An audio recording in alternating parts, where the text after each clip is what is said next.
Sir 127వ కీర్తన 2వ వచనంలో మీరు వేకువనే లేచి చాలా రాత్రిన తర్వాత పండుకొనుచు కష్టార్జితమైన ఆహారం తినుచుండుట వ్యర్థమే, తన ప్రియులు నిద్రించుచుండగా ఆయన వారికి ఇచ్చుచున్నాడు అని. నిద్రించినప్పుడు దేవుడు వారికి ఇచ్చేది ఏమిటి? ఇక్కడ ఒక విషయం ఏంటంటే, మీరు వేకువనే లేచి చాలా రాత్రి అయిన తర్వాత పండుకొనుచు కష్టార్జితమైన ఆహారము తినుచు ఉండుట వ్యర్థమే. అంటే కొంతమంది పైకి రావాలి, కొంచెం డెవలప్ కావాలి, అభివృద్ధిలోకి రావాలి, ఉన్నత దశలోకి రావాలని చాలా ప్రయాసపడతారు. ఇక్కడ ఒక దేవరహస్యం ఏంటంటే, దేవుడే కొంతమందిని ఉన్నత స్థితికి నడిపిస్తాడు. తూర్పు నుండి కానీ పడమట నుండి కానీ హెచ్చింపు కలగదు. దేవుడే ఒకరిని హెచ్చించువాడు, దేవుడే ఒకరిని తగ్గించువాడు. మనం ఆశించడం మంచిదే, తప్పు కాదు. ప్రయత్నించడం కూడా తప్పు కాదు. కానీ ఆశించినా ప్రయత్నించినా దేవుని చిత్తం అనేది ఒకటి ఉన్నది, అది అల్టిమేట్. ఇప్పుడు ఆశించి ప్రయత్నించాలి, ప్రార్థించాలి, అంత మాత్రాన అన్నీ దొరుకుతాయని కాదు. దేవుని చిత్తం అయిందే దొరుకుతుంది. దీనికి నేను లోగడ చాలాసార్లు ఒక సింపుల్ ఎగ్జాంపుల్ చెప్పాను. ఇప్పుడు ప్రధానమంత్రిని కావాలని ఒకడు ఆశించవచ్చు, ప్రయత్నించవచ్చు, ప్రార్థన కూడా చేయవచ్చు. దేవుడు వాడిని ఆ ప్రార్థన ఆలకించి ప్రధానమంత్రిని చెయ్యాలి. మరి అడుగుడి మీకు ఇవ్వబడును అన్నాడు కనుక. అవును. కానీ అదే ఆశ, ప్రార్థన, ప్రయత్నము ఒక 1,00,000 మందికి ఉందనుకోండి. ఇప్పుడు 1,00,000 మందిని ప్రధానమంత్రులను ఎట్లా చేస్తాడు దేవుడైనా? చేయడు కదా, చేయకూడదు కదా. ఇప్పుడు భారతదేశ ప్రధానమంత్రి నేను కావాలని నేను అనుకున్నాను, మీరు అనుకున్నారు, వాళ్ళని టెక్నికల్ స్టాఫ్ అనుకున్నారు, వింటున్న ప్రేక్షకులు అనుకున్నారు, 1000 మంది అనుకున్నారు, మనకున్న 1,00,000 మంది సబ్స్క్రైబర్లు అనుకున్నారు. మరి 1,00,000 మందిని దేవుడు ఎలా చేస్తాడు? ఇండియన్ ప్రైమ్ మినిస్టర్గా ఒక్కరు అప్పుడు 1,00,000 ఇండియాలు కావాలి. రాష్ట్రాలు ఒక్కొక్క దేశం చేసిన 29, 30 కనుక 1,00,000 ఇండియాలు కావడం ఇంపాసిబుల్ కదా. అంటే ఒక్కొక్క గ్రామం ఒక ఇండియా చేయాలి, దట్ ఈస్ నాన్ సెన్స్. కాబట్టి ప్రార్థించినా ప్రయత్నించినా మనం ఎంత ఆశించినా దేవుని చిత్తం అనేది ఒకటి ఉన్నది, అది అల్టిమేట్. ఇంకా that decides who should be in which place and which status. అందరూ నేను అలాగ ఉండాలి, ఇలాగ ఉండాలని అనుకుంటా మంచిదే, ఆశలు మంచిదే, ప్రయత్నాలు మంచివే. ఎంతోమంది ఇప్పుడు సినిమా ఫీల్డ్కు నేను సినిమాల్లో చేరి హీరో అవుతాను అనుకొని ఆఖరికి చాయ్ కెటిళ్ళు మోసేవాడిగా సెటిల్ అయిపోతాడు. అందరికీ అవకాశం దొరకదు. కొంతమంది రియల్లీ టాలెంటెడ్ కూడా, కానీ ఛాన్స్ రాదు. అలాగే రాజకీయాల్లో, అలాగే వ్యాపార రంగంలో అందరూ నేను అంబానీ కావాలా అని అంటే ఊర్లో చిన్న కిరాణా కొట్టు పెట్టుకోవచ్చు, దాన్ని ఎట్ ద మోస్ట్ ఒక పెద్ద షాప్గా మార్చుకోవచ్చు. కానీ అదానీ అంబానీ అయిపోలేం కదా. గనుక ప్రసంగి ఏమంటాడంటే, ఇదంతా అదృష్టవశము చేతనే, కాలవశము చేతనే ఇవన్నీ జరుగుతున్నాయి బాబు. మరి బలవంతులు, శూరులు అయిన వాళ్ళు జీవితంలో గెలవలేరు అంటాడు. 9వ అధ్యాయం, ప్రసంగి 9వ అధ్యాయము 11. మరియు నేను ఆలోచింపగా సూర్యుడి క్రింద జరుగుతున్నది నాకు తెలియబడెను. వడిగలవారు పరుగులో గెలవరు, బలము గలవారు యుద్ధం నందు విజయం అందరు. జ్ఞానము గలవారికి అన్నము దొరకదు, బుద్ధివంతులగుట వలన ఐశ్వర్యం కలగదు. తెలివి గలవారికి అనుగ్రహం దొరకదు. ఇవన్నీ అదృష్టవశము చేతనే, కాలవశము చేతనే అందరికీ కలుగుచున్నవి. ఇవన్నీ అదృష్టవశము చేతనే, కాలవశము చేతనే కలుగుచున్నాయి. అదృష్టం అనే మాట క్రైస్తవులు వాడొచ్చా, అది హిందువులు వాడే మాట కదా అని కొంతమంది క్రైస్తవ నాయకులు నన్ను అడిగారు. నేను చెప్పాను, అదృష్టం అనేది మనం వాడితే తప్పేమీ లేదు. ఇశ్రాయేలు 12 గోత్రాలు ఒకటి అదృష్టమే. గాదు అంటే అదృష్టం. గనక తొందరపడి ఇది హిందువుల మాట, ఇది ముస్లింల మాట, ఇది అనుకోవద్దు. బైబిల్ అనేది ఒక మహా సముద్రం, ఆధ్యాత్మిక విజ్ఞానమే మహాసముద్రం. మనకు కొంచెం తెలిసినంత మాత్రాన నాకు తెలిసిన ఇది కాక ఇక బయటదంతా అసత్యమే, బయటదంతా అబద్ధమే, అనుకోవడం మూర్ఖత్వం. ఉమ్, అదృష్టం అనే మాట బైబిల్లో ఉంది. 12 గోత్రాల్లో కూడా అదృష్టం. అదృష్టం అంటే ఏంటి?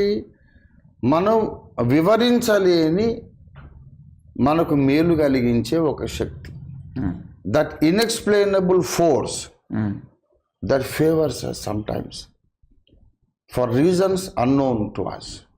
అది అదృష్టం అంటే. ఒక ఆయన ఉన్నాడు పైన, ఆయన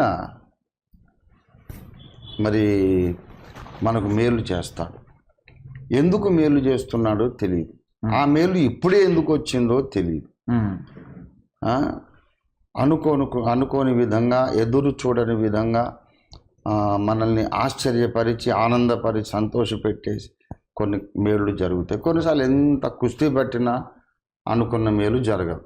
ఉమ్, మనం ఎదురు చూడనప్పుడు అకస్మాత్తుగా గొప్ప మేలు వచ్చేస్తుంది. అదృష్టం రా అంటారు. ఉమ్, ఆ అదృష్టము పేరు కాలము. అదృష్టవశము కాలవశం అన్నాడు ఇక్కడ. ఉమ్, అదృష్టం యొక్క వశంలో అంటే అదృష్టము కాలము సినానిమ్స్ అన్నమాట, సమానార్థక పదాలు. ఉమ్, కాలము అనేది మన ప్రభువైన యేసు యొక్క పేరు. వేదాల్లో కూడా కాలమే బ్రహ్మ, కాలమే ప్రాణులను సృష్టించుచున్నది, కాలమే పోషించుచున్నది, కాలపురుషుడు అంటే కాలం ఎవరు? నేనే ఆది అంతము అన్నాడు యేసు. ఆయనే కాలం. గనుక కాలము అదృష్టం అనేది యేసు ప్రభు యొక్క పేరు. మనం ఏదన్నా కొన్ని అనకూడని మాటలు ఏదన్నా అన్నామనుకోండి, అది అశుభం పలుకొద్దురా, మంచిది కాదు, పైన తథాస్తు దేవతలు ఉంటారు అంటారు పెద్దలు. మన హిందూ దేశ సాంప్రదాయంలో పైన ఒకరు ఉంటారంటే ఆయనకి ఇంకో పని ఉండదు. మనం ఏది పలికినా అట్లగునుగాక, అట్లగునుగాక, తథాస్తు తథాస్తు తథాస్తు అంటాడు. కొందరు కొడుకుని పిలుస్తాడు, ఒరే వెధవా ఎక్కడ తెచ్చావురా అని, తథాస్తు అంటుంటాడు ఆయన పైన. వీడు యాక్సిడెంట్లో పోతాడు, లేకపోతే చదువుకోక ప్రయోజకుడు కాలేక విధవగా మిగిలిపోతాడు. రోజు 100 సార్లు వాడిని తండ్రి విధవా విధవా అని పిలుస్తూ ఉంటాడు. మంచోడు ఎలాగవుతాడు? పైన ఆయన నుండి ఆమెను తథాస్తు తథాస్తు అంటున్నాడు. ఇంతకు తథాస్తు దేవుడు ఎవరంటే యేసే. ఆమెన్ అనువాడు సత్యసాక్షి. అందుకే మీ నోట అశుభం పలుకదు, శుభమే పలకాలి. ఆ శుభానికి ఆయన ఆమెన్ అంటాడు.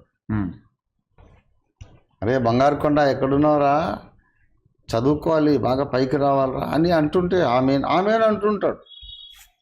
కనుక ఆమెన్ తథాస్తు దేవుడు యేసే, కాలమయ్యున్న బ్రహ్మ యేసే, అదృష్ట దేవుడు యేసే. ఆయన నిర్ణయిస్తాడు. అందరూ మంచి మంచి కోరికలు కోరుకుంటారు, ప్రయాసపడతారు, కృషి చేస్తారు. కానీ ఎవరికి ఏది ఇవ్వాలో డిసైడ్ చేసే అల్టిమేట్ అథారిటీ మన ప్రభువైన యేసు. ఆయనే కాలము, ఆయనే అదృష్టం. కనుక మీరు ఏదేదో పొందాలి, ఎక్కువ ఉన్నత శిఖరాలు ఎక్కాలని అతిగా ప్రయాసపడి మళ్ళీ జరగనప్పుడు నిరాశపడడం, ఫ్రస్ట్రేషన్లోకి వెళ్ళిపోవడం, డిప్రెషన్లోకి వెళ్ళిపోవడం, ఇది మంచిది కాదు.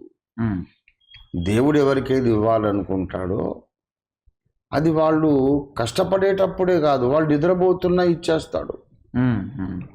అంటే ప్రయాసపడడం మానేసి ఇక నేను దేని కొరకు ప్రయాసపడను, అన్నీ దేవునికి అప్పగించుకుంటాను, ఆయన ఏది ఇస్తాడో ఎప్పుడు ఇస్తాడో ఇవ్వరి అనుకొని పడుకొని నిద్రపోవడం అంటే నేనేదో అయిపోవాలి, ఉన్నత స్థితికి రావాలని అత్యాశతో, పేరాశతో. ఇప్పుడు నేను ప్రైమ్ మినిస్టర్ కావాలి అని అనుకోవడం అత్యాశే కదా. నా వయసు ఏమిటి, నా ప్రొఫెషన్ ఏమిటి, నాకున్న ఆర్థిక స్థితిగతులు ఏమిటి, అలాగా అతిగా మాట్లాడే చేయకూడదు. నేనే నెక్స్ట్ ప్రైమ్ మినిస్టర్ అని పేపర్ ప్రకటన ఇచ్చాను అనుకోండి, జనం నవ్వుతారు, అంతే కదా. నేను ఎంతలో ఉండాలో అంతలో ఉండాలి, అంతేగాని నా శక్తికి మించి. ఇప్పుడు మన సహోదరుడు ఒక ఆయన చెప్తాడు, అమెరికన్ ప్రెసిడెంట్ నేనే ప్రెసిడెంట్ చేశాను, చంద్రబాబు నాయుడిని నేనే ముఖ్యమంత్రి చేశాను అని చెప్తే జనాల ముందు ఒక బఫూన్ లాగా అయిపోయాడు. మనం ఎప్పుడైనా తగ్గించుకొని, దేవుడు చేస్తున్నాడు, నేను కాదు. దేవుడే ఏదైనా ఇస్తే మనకు వస్తుంది, లేకపోతే రాదు. ఎప్పుడైతే ఈ జ్ఞానము కలిగి ఇంకా ప్రయాసపడడం అనేది వదిలేసి ఆయన చేతుల్లో అన్ని విషయాలు అప్పగించేసి దేవుని చేతికి అప్పగించి ఎవడైతే సుఖంగా నిద్రపోతాడో, నన్ను ఇంతగా నమ్మాడు గనక వీడికి ఇవ్వాలని నేను సిద్ధపరిచిన ఆశీర్వాదం ఇచ్చేస్తాను. అని వాడు ప్రయాస పడకుండా ఉన్న పరిస్థితుల్లో పడుకొని నిద్రపోవచ్చుండగా అంటే అది నిద్రపోవడం అంటే అది. మరి కీర్తనల గ్రంథంలో దావీదు కూడా ఒకసారి నేను నిద్రపోతాను అంటాడు. ఆయన తీర్మానం అది. 4వ కీర్తన 8వ వచనం. 4వ కీర్తన 8వ వచనం. యెహోవా నెమ్మదితో పండుకొని నిద్రపోవుదును, నేను ఒంటరిగా నుండినను నీవే నన్ను సురక్షితంగా నివసింపజేయుదువు. నిద్రపోవడం అంటే దేవుని మీద నమ్మకం ఉంచడం అన్నమాట. యెహోవా నేను ఒంటరిగా ఉండినను నీవే నన్ను సురక్షితముగా నివసింపజేయుదు గనుక నేను పడుకొని నిద్రపోతాను. అంటే క్రూర మృగాలు వస్తాయా, లేకుంటే దెయ్యాలు వస్తాయా, లేకపోతే శత్రువులు వచ్చి నన్ను ఏమన్నా చంపేస్తారా అనే చింత లేదు. నా చుట్టూ దేవుడే ఉన్నాడు. క్రూర మృగాన్ని రానివ్వడు, దెయ్యాలను రానివ్వడు, శత్రువుల్ని రానివ్వడు. ఆయన ఉన్నాడు నా చుట్టూ అగ్ని ప్రాకారముగా అనుకొని నెమ్మదిగా. ఒంటరిగా ఉన్నను. కొంతమంది ఒంటరిగా ఉంటే భయం వేస్తుంది అంటారు. దావీదుకి అది లేదు.